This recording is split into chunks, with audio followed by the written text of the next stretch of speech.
Good morning, guys. Let's talk about view jail on YouTube. This is a very sensitive topic because a lot of people do get into view jails and they don't understand how to get out it or even why they get into that, right? Okay, so I want to explain to you how YouTube in itself works. Why do they even have a view jail? Because sometimes you would be like, I like my video. I think my video is great. And I don't understand why YouTube doesn't push it to a lot of people, because what if it would show it to 3 million people? Maybe 1.5 million would watch it. This is true. It's just, even if it's a 50% VVSA, which is view or swipe ratio, even if it's 50%, which is not really good, that would be still 1.5 million views out of 3 million impressions. So why does YouTube not push the video to 3 million people so 1.5 million could actually watch it? Well, it's very simple. So think about YouTube as like a shop. And it's a shop with shelves in it. It's very important to understand that each shelf has limitations. Like, it has a limit how many products you can put on it, right? Same like in real life. At first, you would put every product on the shelf. Imagine you have space for 10 different products. The products are exactly the same size, so you can put 10 of them. When you open the shop, people will come in and decide which one actually do they like. Let's say these 10 things on the shop at the moment are ice creams, right? Different flavored ice creams.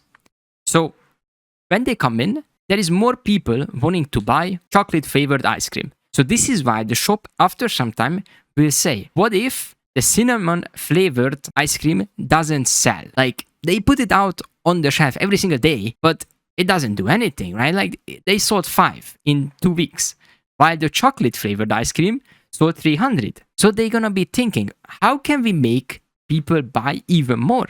What they're gonna do is they're gonna remove the cinnamon flavored ice cream and they're gonna put a chocolate flavored ice cream instead. So we're gonna have 8 different ones on the shelf and 2 that are chocolate flavored. So basically this explains what is demand and what is supply, because the two things depend on each other.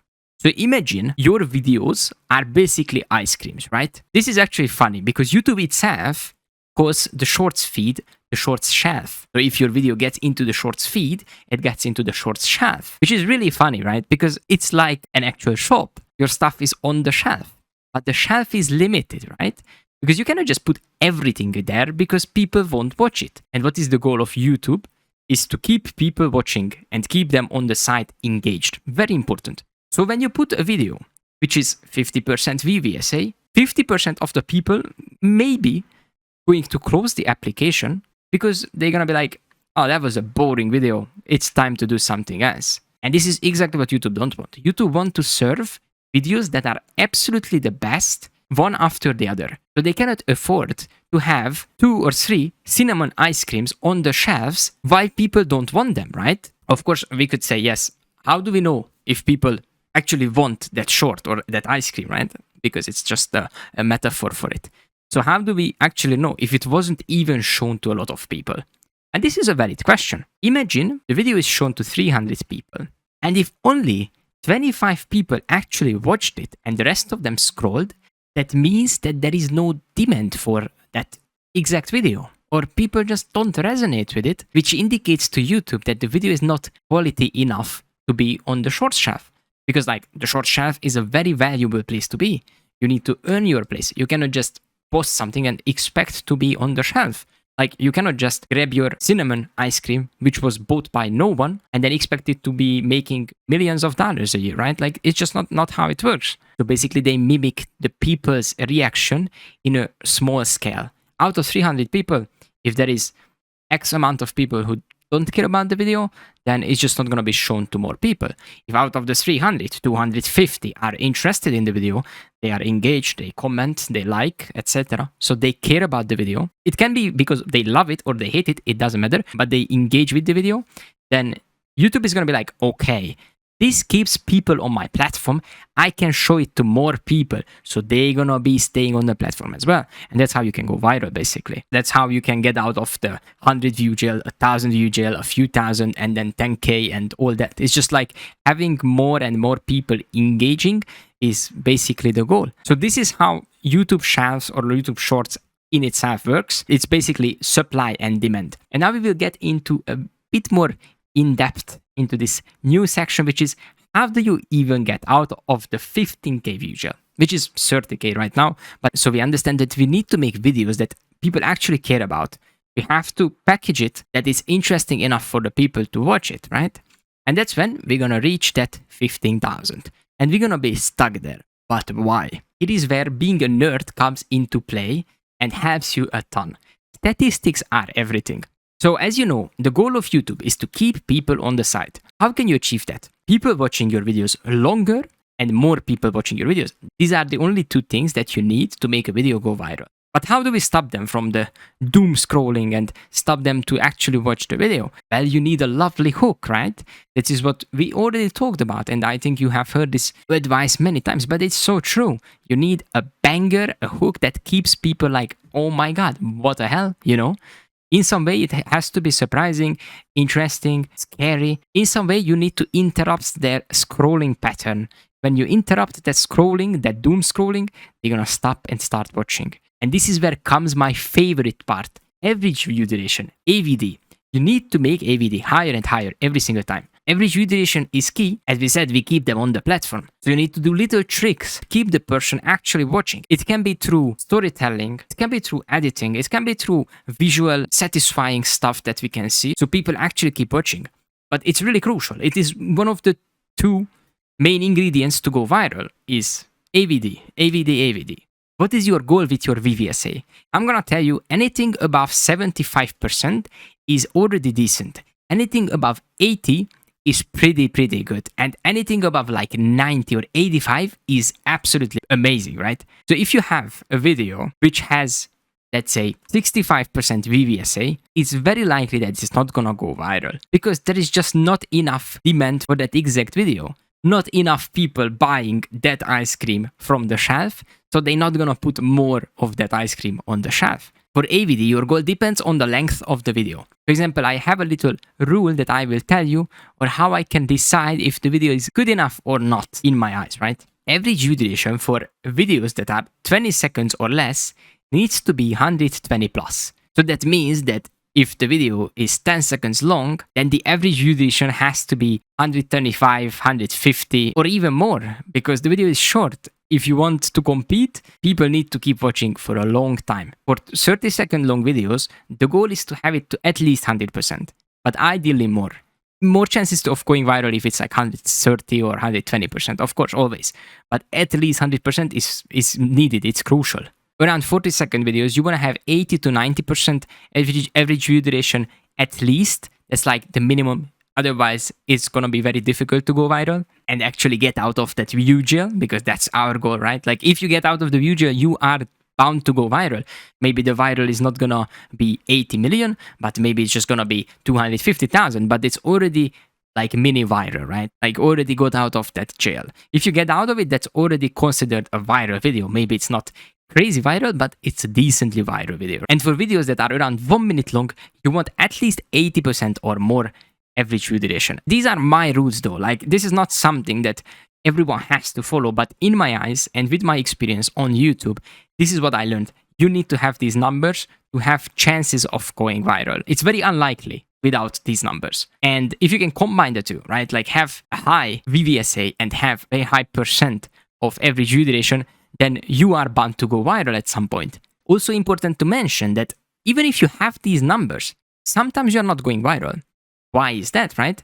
It also comes down to picking your niche. Because as we talked about the ice creams are basically a niche. The shelf of the ice creams is basically the niche. They are in the ice cream niche, right? It sounds quite stupid, but it's a great way to describe this situation. And I will give you a very good example. School edits with speed in it. How many people do you think are doing that? Like how many people are actually sitting down every single day and doing school edits of speed? Like thousands. And I'm probably underestimating the number, maybe even tens of thousands of people. So like there is a crazy amount of supply of that content. I'm not saying you cannot go viral, but the competition is so much harder because there are a lot of people competing, right? And some of them gonna make incredible quality videos. So your videos will have to compete with the very, very best to actually go viral, which is not so easy. And as we know, the YouTube shelf is actually limited. So YouTube is going to be very careful to handpick literally the very, very best videos. And it's not easy to do the very best videos when there are tens of thousands of people creating content about the same topic, about the same clips every single day, right? So this is why I say niche picking is crucial. You could have the very best statistics and still not go viral because of it. But at the same time, you don't have to reinvent the wheel. This is also crucial. You need to understand that YouTube is a game of getting inspired by others. So that means when you see something working, you can basically copy what they are doing. I'm not saying to copy it exactly from start to finish because that's not gonna work.